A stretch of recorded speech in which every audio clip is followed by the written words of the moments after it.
Hi everybody, this is Dr. Bricker here with a review for Exam 3. So Exam 3 will be Wednesday, so next Wednesday, April 22nd from 5 to 6:30, and it's going to be online. So I'll give you more details about where you'll actually find it, but essentially Wednesday, 5 o'clock, if you go online on Blackboard, there's going to be an online test. You do everything online. There's nothing to like take a picture of and send back to me or anything like that. It's just going to be purely online based exam. And again, beginning of next week, I'll give you the details of where you'll find it and everything like that. So make sure you're available from 5 to 6:30, somewhere that you could access the test. If that's going to be a problem, just let me know, and we'll have to figure something else out. But that's the plan. So 5 to 6:30 next Wednesday, online. And the exam will be multiple choice and short answer. So it'll look similar to what you've done before. It's just there won't be a chance to show your work for the multiple choice questions. So you'll essentially do the work on your own, and then choose whatever multiple choice answer is correct. And then there's some short answer conceptual questions where you'll actually be able to write out the answer and explain what's going on there. Okay, as far as studying for this, I would still do what you did before. Make like sort of a formula sheet, get all your material together.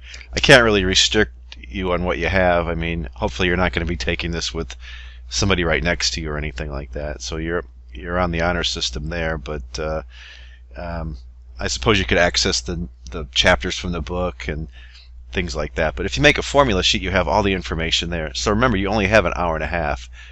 So it's going to be hard for you to search the web and everything like that, try to figure out the answers to the questions. And it is going to be a custom test that I make up, so things like Chegg won't help you on this test at all. So so keep that in mind.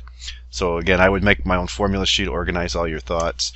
If I were going to study for this, I would, like always, start with the practice test, go through the practice test. If you can do the practice test, you'll have no problem at all, I think, on the actual test. So start with the practice test.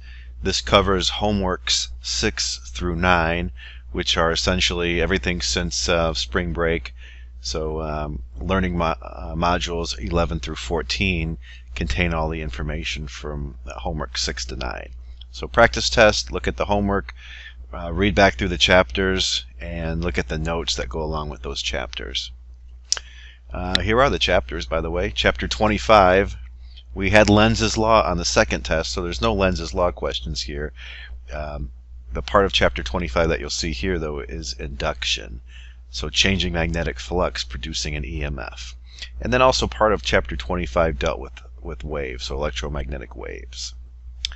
Then we went into Chapter 18, which is geometric optics. Lenses, mirrors, Snell's Law, that sort of thing. We went back to Chapter 17, which is wave optics, the wave properties of light coming out. Things like double slit experiment, thin films, diffraction grating, that sort of thing. So this is treating light as a ray. This is treating light as a wave. This is treating light sort of like as a particle. And this is the most recent stuff we've done, quantum physics. So the energy of a photon, photoelectric effect, energy levels, absorption, emission, that sort of thing. Okay, so that's everything we're going to be covering. I thought I would just go over the practice test and work that out and give you some additional hints. Okay, so the first problem here is the figure is an energy level diagram for a quantum system. This is just like a homework question, actually. In a transition from n is equal to 3 to n is equal to 2, energy level, and then here's the choices. 310 nanometer photon is emitted. None of the choices. 310 nanometer photon is absorbed, etc. So if you go from 3 down to 2, you're going to emit a photon, so it can't be absorbed. Now the difference in energy, when you go from 3 down to 2, this transitional in energy would be 4 minus 1.5, so 2.5 eV. That's the difference in energy, and that's the energy that the photon's going to have. So if you go from here to here, 2.5 eV, that's how much energy the photon's going to have, and the energy is hc divided by the wavelength. So from looking at the homework, we used this as a little shortcut. 1240 eV nanometers, that's what h times c turns out to be, is equal to the wavelength. So then the wavelength would be 1240 eV nanometers divided by the energy, 2.5 eV. So the EVs cancel out and you're left with nanometers. Okay, good. So you'll see one of these energy transition ones. So if you go from higher to lower, you're emitting. If you go from lower to higher, you're absorbing a photon. Okay, next one, helium neon laser, wavelength of 632.8 nanometers. Let's see, emits this many photons per second. So 1.82 times 10 to the 17th photons every second. What is its power in milliwatts? And here's the speed of light, and here's Planck's constant. Okay, so if you have this many photons per second, each of them has this wavelength, what is the power? So in other words, we know milliwatts per milliwatts, which means how many joules per second. So we want to know how many joules per second this corresponds to. Okay, so if we have 1.82 times 10 to the 17th photons every second, we know that one photon has a certain amount of energy, a certain amount of joules, and we can figure that out from the wavelength. So the energy, we can figure out the energy from the wavelength. The energy would be hc over the wavelength. It's also equal to h times f. If you were given the frequency, then it would be h times f. We're actually given the wavelength, so we could use hc divided by the wavelength. All this comes about because the speed of light is the frequency divided by the wavelength. Okay, so let's figure out the energy. Now we want this to be in joules. So using the trick that we did before with EV nanometers doesn't work here because we want it to come out in joules. You could use this and get the energy in electron volts, then you have to convert it over into joules. Remember, it's 1.6 to the minus 19th joules. That's 1 electron volt. You know that from the homework. Okay, so 6.63 to the minus 34th. I'm going to run out of room, so I'm not going to write the units down. That's h. C, that's the speed of light. Everything is in SI units, so this is going to come out in SI units. 632.8 to the minus 9th meters. So that'll give you the energy in joules. You can take this energy then, here, plug it in here, and then you'll have the amount of joules per second, which is the amount of watts. And then just be careful, the answer is in milliwatts. Okay, good. Next question, explain, let's see, which one of the following types of electromagnetic wave travels through space the fastest? Well, they all travel at the same speed. So remember from the very end of chapter 25, we had the whole electromagnetic spectrum, radio waves, visible light, all the way up to like gamma rays, the whole different spectrum. So refer back to chapter 25 for that. The thing is, they have different frequencies and different wavelengths, but they all travel at the same speed. So as far as explain goes, all electromagnetic waves travel at the speed of light. That's the same for all of them. Okay, good. So that's just sort of knowing that information. Okay, so here, next one, in a two-slit experiment. So on your little information you put together, cheat sheet, whatever you want to call it, make sure you have the picture for what the two-slit experiment actually looks like. It's something like this. You've got a bright spot, bright spot, bright spot, bright spot. This is the one that's right down the center. M equal to 0. M is equal to 1. M is equal to 1. This one is 2. These are all the same shape. My drawing's not the greatest. Okay, this is the distance to the screen. I think we called it L. The separation between the slits is little d, so slit separation. I believe that's how you spell it. Okay, actually you can check the spelling there. Okay, so little d is the slit separation, L is the distance to the screen, and let's see, the interference pattern is created on a screen 2 meters away, so L is equal to 2 meters. We know the slit size here, 3 times 10 to the minus fifth. So just be careful when you're putting this together. If this were given in micrometers or something, make sure you transpose it over here in meters. You want everything to be in meters. Okay? And let's see what else we have. If the 7th bright fringe on the screen is 10 centimeters away from the central maximum, so the 7th one would be up here somewhere. Okay? So like y sub 7, they're telling you, is 10 centimeters from the bright fringe, so 0.1 meters. I'm out of room to draw it here, but basically that's the distance from here all the way up to the 7th one. For fun, I'll just put it up here. You know, there's several there. M is equal to 7. This is the distance that we're talking about. Y sub 7. Okay. Excellent. What is the wavelength of light that will give you this?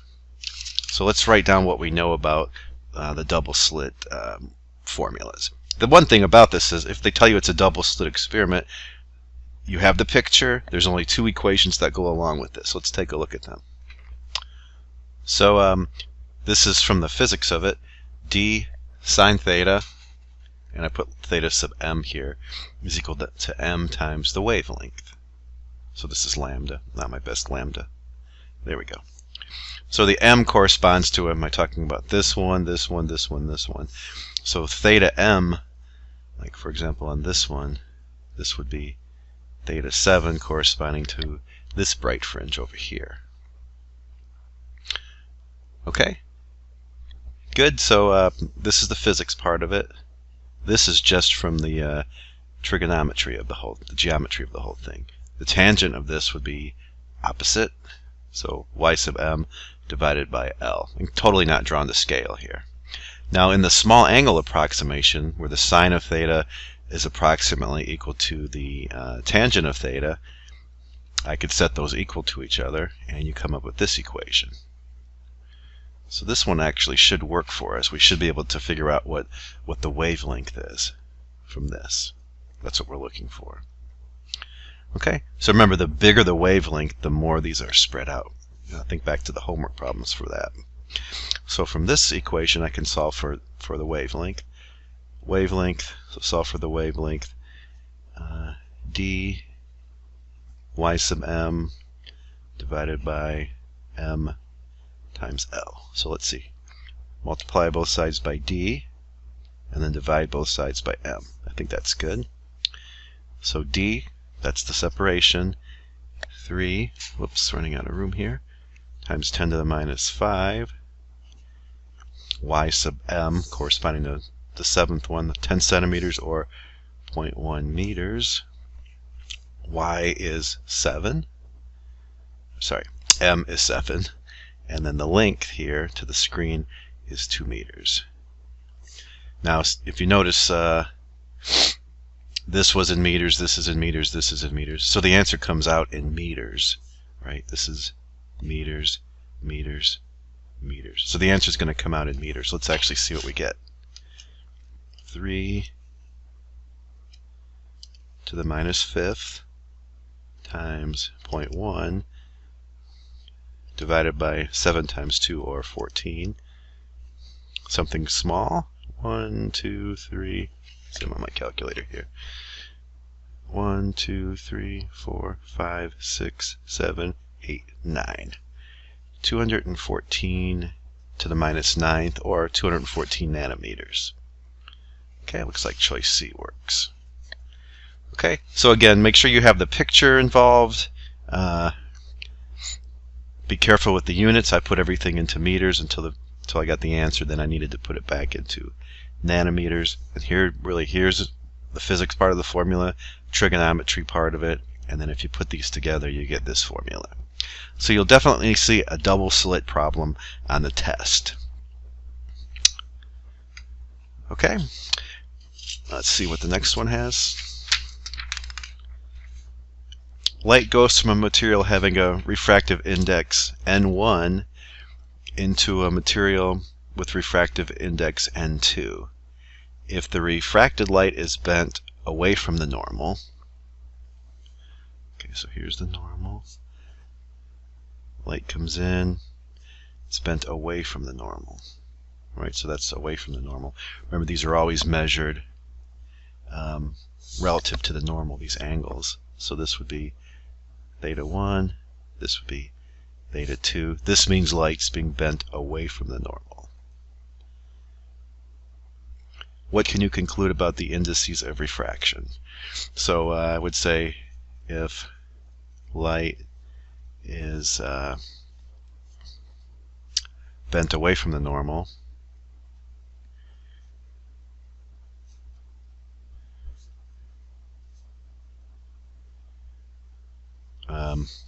the index of refraction, I'll just put N2 must be less than N1, like going from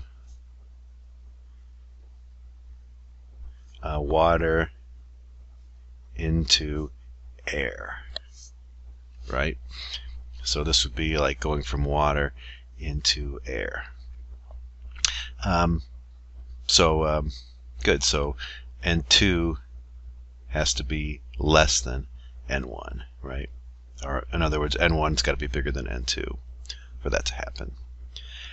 So you'll see some kind of Snell's law problem. Remember, Snell's law is N1 sine of theta 1 is equal to N2 sine of theta 2. Scoot this back over. So this is a good way to think about Snell's law. Remember what Snell's law is, this equation here. And then just be careful, these angles are measured relative to the normal. The lab activity that you did does a good example with this. I did not put a critical angle problem on the third test. So there's no critical angle problem, just straightforward something like this, or straightforward use of Snell's law. So take a look at those from the homework. Okay. Next one here. An object is placed 10 centimeters in front of a convex lens. So a convex lens is this kind of a lens. That's for this problem. Just to be clear, this is a concave lens. Sometimes called a diverging lens. This is a converging lens.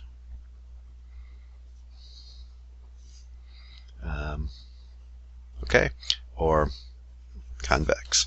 So an object is placed 10 centimeters from it. Okay, so that's the object distance. Okay, so S, that's the object distance. That's 10 centimeters. Focal length, that's what F is, 20 centimeters. What is the magnification? So M stands for magnification. So remember, here's the formula for it. Minus S prime over S, which is equal to H prime over H. So think back about the different rules that you can get for the different sorts of lenses. For a converging lens, you could either get real or imaginary. And real and inverted go together. And upright, I'm calling it imaginary. I think we actually called it some other name as well. virtual, I believe. Yeah, virtual and upright. So real is the rays actually cross. Whenever that happens, it's inverted. Whenever it's a virtual image, it's always upright. So this happens when S prime is plus. This happens when S prime is negative. And S prime is the image distance. Now for this kind of lens, you only get this situation. So no matter what, S is going to be positive. Here F is positive, that's the focal length. Here F is negative. Keep that in mind. Sometimes problems remind you that the focal length of a concave / diverging lens is negative, but just keep that in mind. If it's this kind of a lens, the focal length is negative. Okay, and here S prime is always going to be negative, which means you can only get a virtual upright image. Okay, so that was just a little review of the different meanings of S prime and S. What we can do is use the lensmaker's equation, which I have here now, to figure out S prime, right? Because I have S and F, I could figure out S prime, and then I could use it in this equation to figure out the magnification. Okay, so 1 over S prime is 1 over F minus 1 over S. So I would have, so 1 over F, 1 over 20, minus 1 over 10. That's equal to 1 over S prime. Now if you notice, the object is placed at 10, the focal length is 20, so we are placing the object within the focal length. If you think back about the pictures of different images you get for this sort of lens, S prime should come out to be negative, and it's actually going to. These are in centimeters. So 1 over 20 minus 2 over 20, common denominator, is minus 1 over 20. So 20 centimeters with a negative sign. That's what S prime turns out to be. Okay, so now this being negative means it's right here, virtual and upright. Okay, so the magnification should come out to be positive if it's upright. Upright means that the magnification is positive. Let's see if that actually works out. So minus S prime over S. So minus a minus 20 over S, which is 10. So it turns out to be 2. So this lens is giving us an upright, magnified image. It's twice as big as the object. Okay, so it's a magnifying glass. We're using that as a magnifying glass. So again, take a look back through the homework, and we did a pretty good job of, I think, building a little table of what S prime and S means for both lenses and mirrors. Okay, so you'll definitely see a lens. I don't know if it'll be this one or this one. Just keep in mind what different signs mean. Okay, and really, if it's a lens, here's all you have: this equation and this equation. Okay. Next one, this goes back to chapter 25. A closed flat loop conductor, we know the radius, is located in a changing uniform magnetic field. If the EMF induced is 2 volts, and we know the radius here, 2 meters. If the induced EMF is 2 volts, what is the rate at which the magnetic field strength is changing? If the magnetic field is perpendicular to the loop. Okay, so there's some kind of loop, and we've got a changing magnetic field.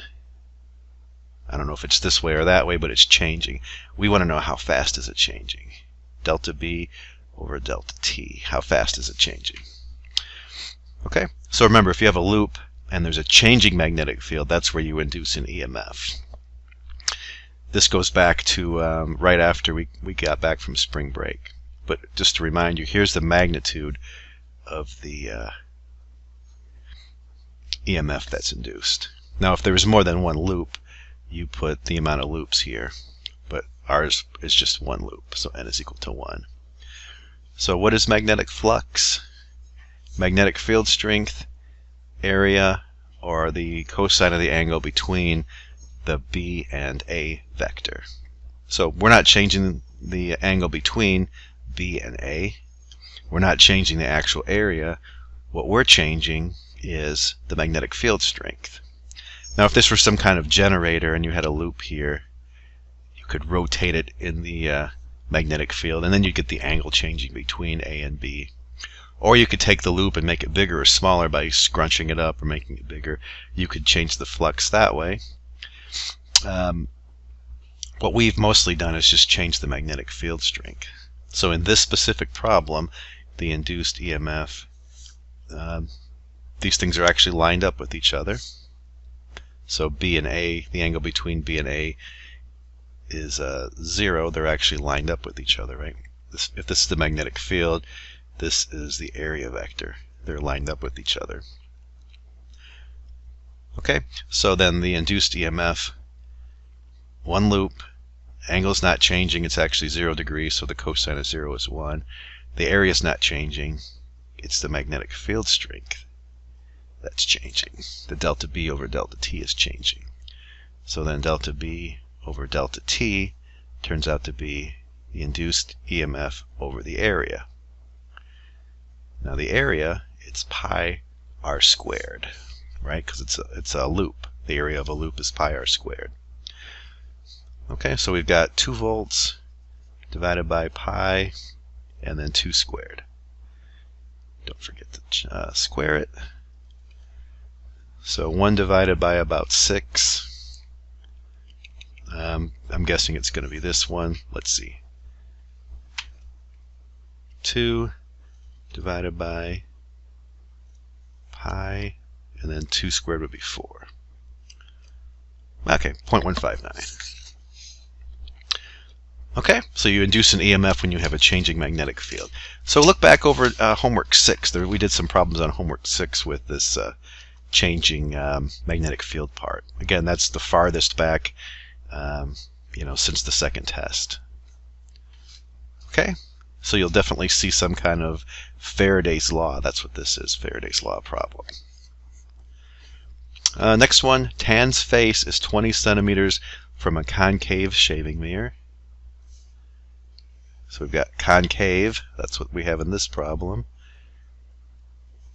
So S is going to always be positive, S prime, positive or negative, F positive. And here's where the object would be, over here. Same thing as we had before. If this is positive, this is real and inverted.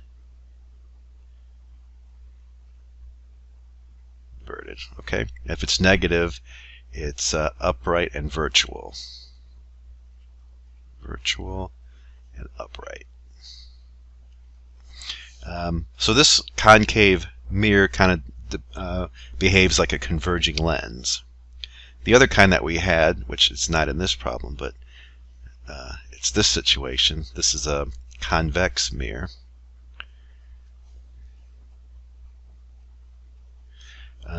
S positive, S prime negative, F negative. So concave mirror, you can get both kind of images, real or virtual. Convex, you can only get S prime negative, which again just means virtual and upright. Okay, Lensmaker's equation still works for this for mirrors as well. Alright, so let's see what we're doing in this problem. Tan's face is 20 centimeters in front of a shaving mirror. S is equal to 20. Okay, if he observes his image to be twice as big and upright, so the image is twice as big and upright, so the magnification is 2. Right, that's what they're telling you here. Image twice as big and upright. So if it were inverted, this would be -2. But it's upright, so it's +2. And twice as big, that's where the 2 comes from. We want to know what is the focal length of the mirror. Okay, so we know S. We're trying to figure out F prime to use the lensmaker's equation here to solve for F. Whoops. To solve for F, we need to know S prime. Luckily, like on the last problem, magnification minus S prime over S, also equal to H prime over H, height of image, height of object. But this is the part we can use to figure out S prime. So minus S prime is M times S, so S prime is minus MS. So minus 2 times 20. This is centimeters. So minus 40 centimeters. That's what S prime must be. Now that I have S prime, I can go back to the lensmaker's equation. So 1 over S, 1 over 20, and then plus 1 over S prime minus 40 is equal to 1 over F. So this would be 2 over 40 minus 1 over 40, right? Plus 1 over minus 40 is the same thing as minus 1 over 40 is equal to F. So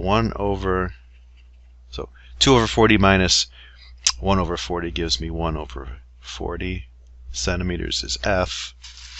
So, gosh, I'm getting a little sloppy here. This is 1 over F. This is 1 over F. And then when you take the inverse of this, F turns out to be 40 centimeters. Okay, good. That's one of the answers. Yeah, it's 1 over S plus 1 over S prime is equal to 1 over F. For some reason, I didn't write it like that over here. So make a note of that. Same thing here. This was 1 over F, 1 over F. Then to get F, you invert it, as you see there. Okay, so there'll definitely be some kind of mirror problem, either concave like this or convex like that. It's the same approach, though. Again, if it's a lens or a mirror, what do you have to work with? Well, you have lensmaker's equation, magnification formula, and then keep in mind the different scenarios that you could get here. Okay. Next one, this is from the end of chapter 25. So we already saw one that all the waves travel at the speed of light, 3 times 10 to the 8th meters per second. We also know that the frequency of the electric part and the frequency of the magnetic field part are the same. So same frequency for E and B. They have the same amount of energy.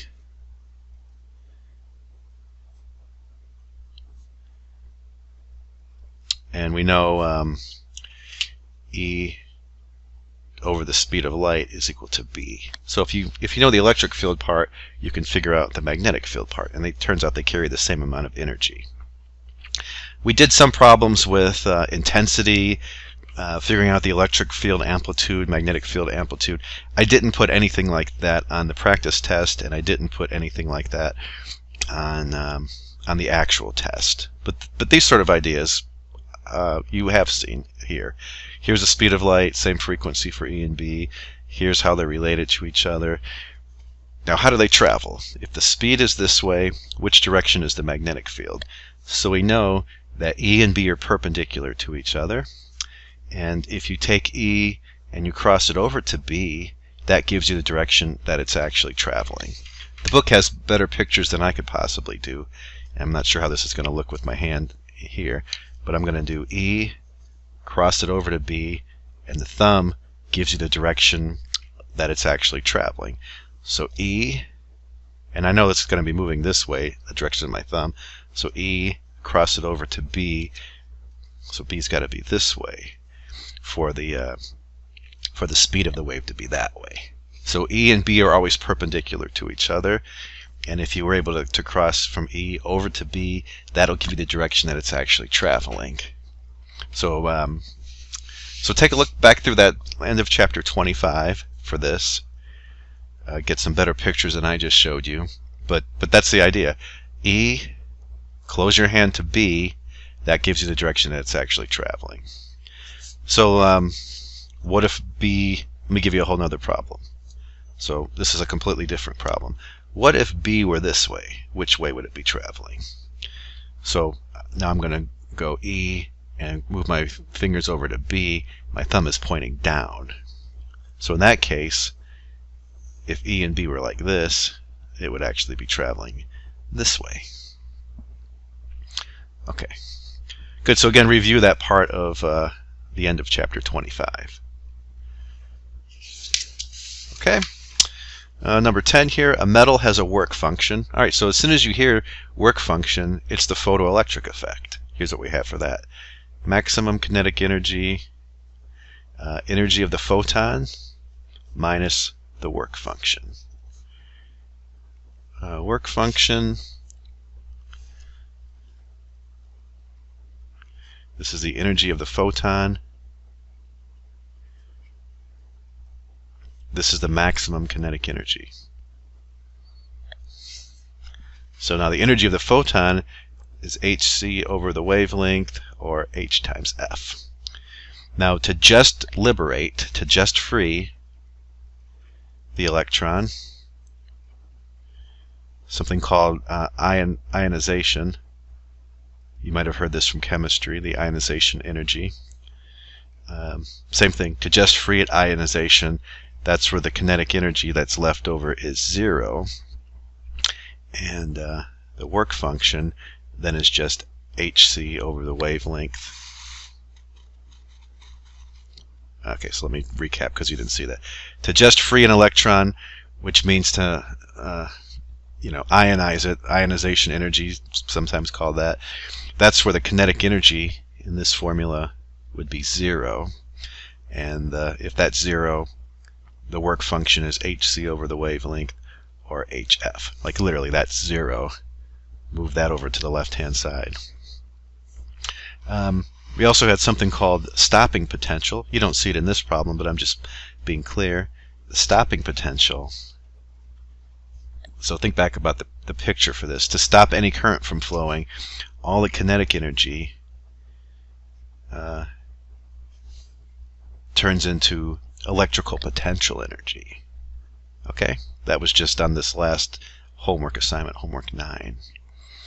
So you have this. You can put it back into to this equation if you need to. So this is to stop any current from flowing.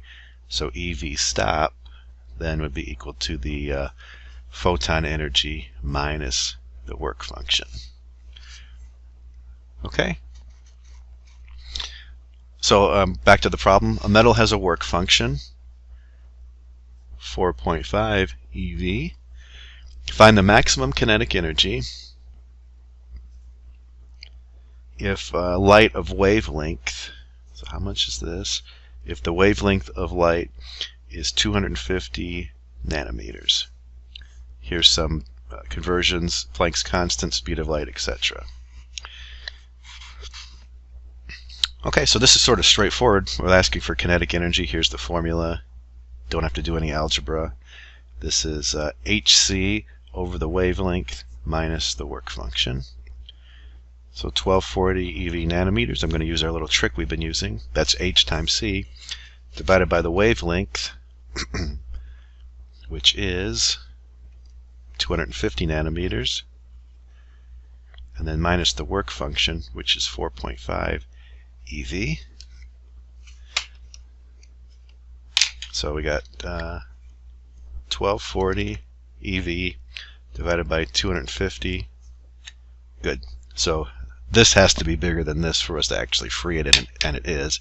4.96 minus 4.5. So we have, after we overcome the work function, we have 0.46 eV left over. I I guess I would pick this one. That would be the closest number. Okay, now you can see we've got something left over. It's got kinetic energy. Now if it were just to be freed and didn't have anything left over, that's where you get this scenario. Okay, excellent. So you'll definitely see some sort of photoelectric effect problem.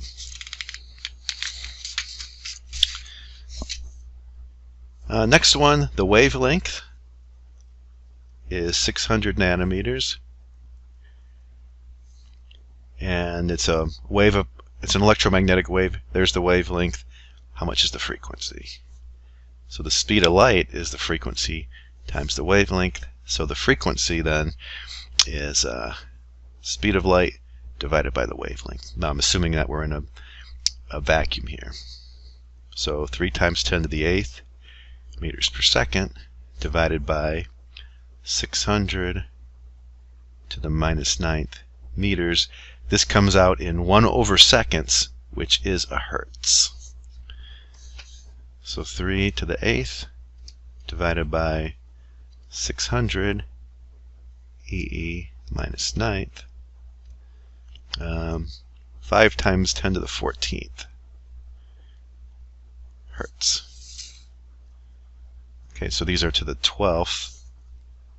So remember, if you make this one smaller, I want to make, go from 14 to 12, I got to make this one bigger. So that would be 10 to the 13th, 10 to the 12th, because I'm making that bigger, make that one smaller. So it looks like 500 times 10 to the 14th. 1/seconds, which is a hertz. Okay, looks like we got a couple more to go here. A beam of light traveling in air strikes a slab of transparent material.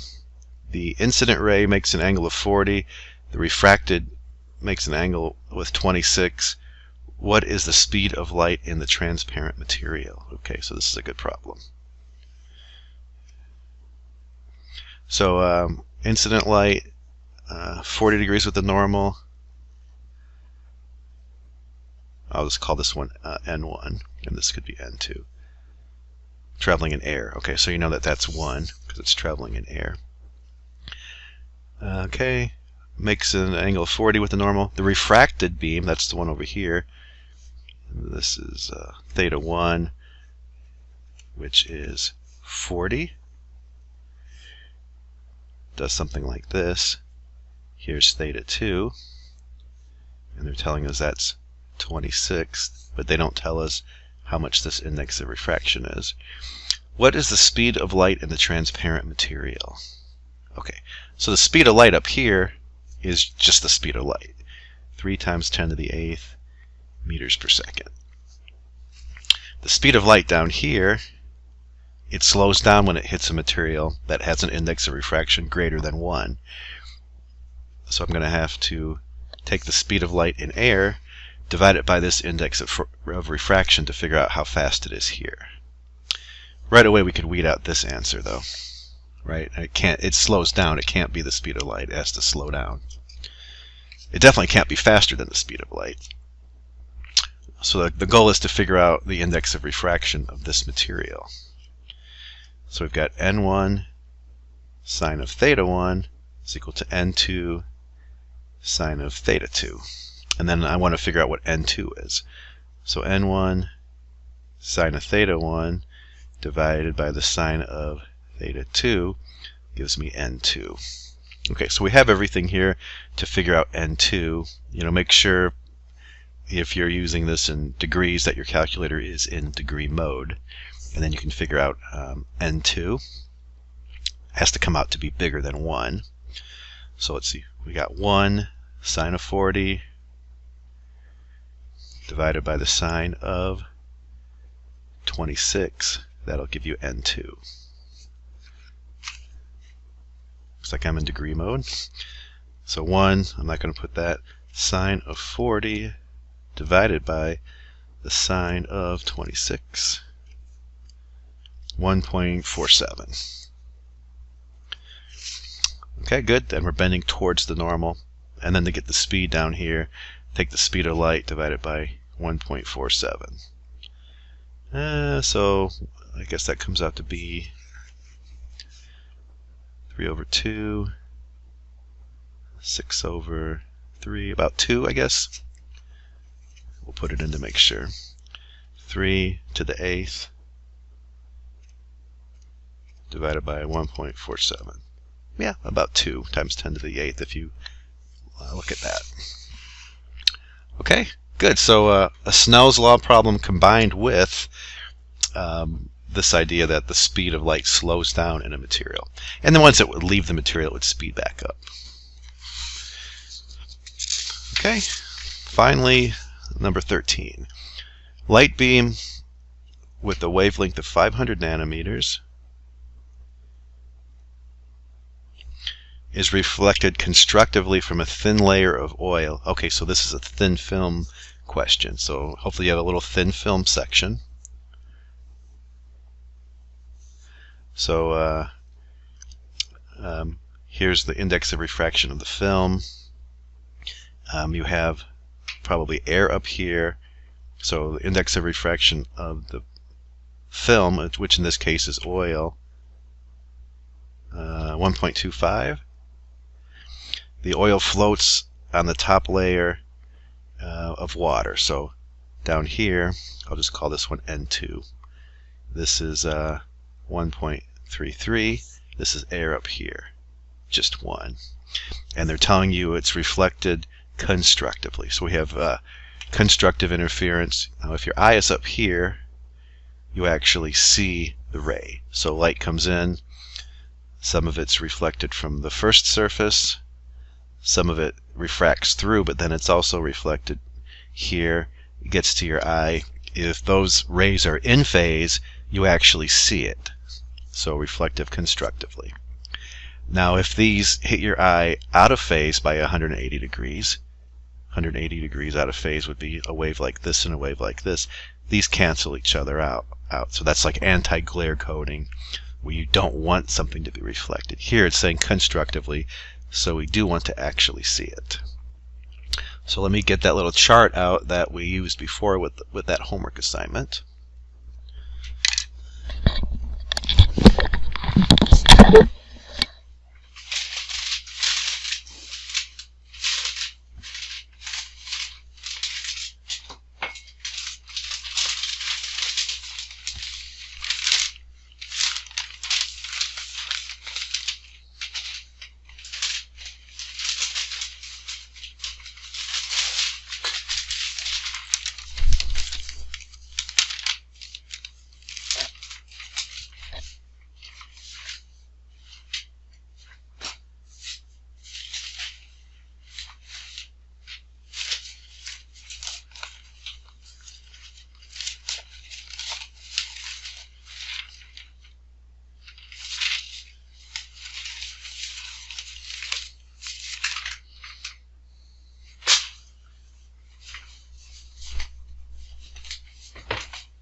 Smallest value.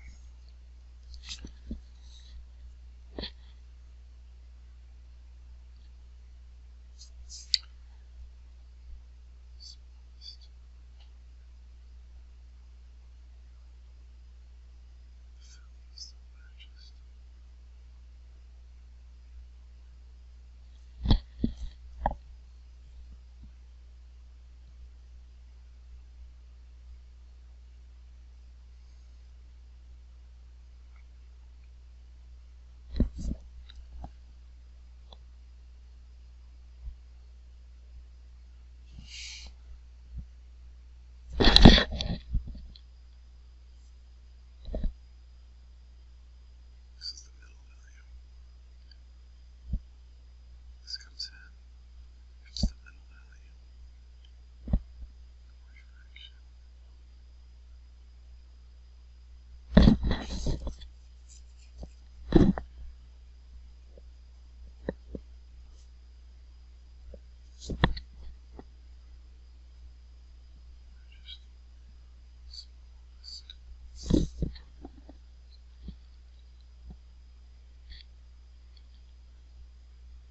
Smallest.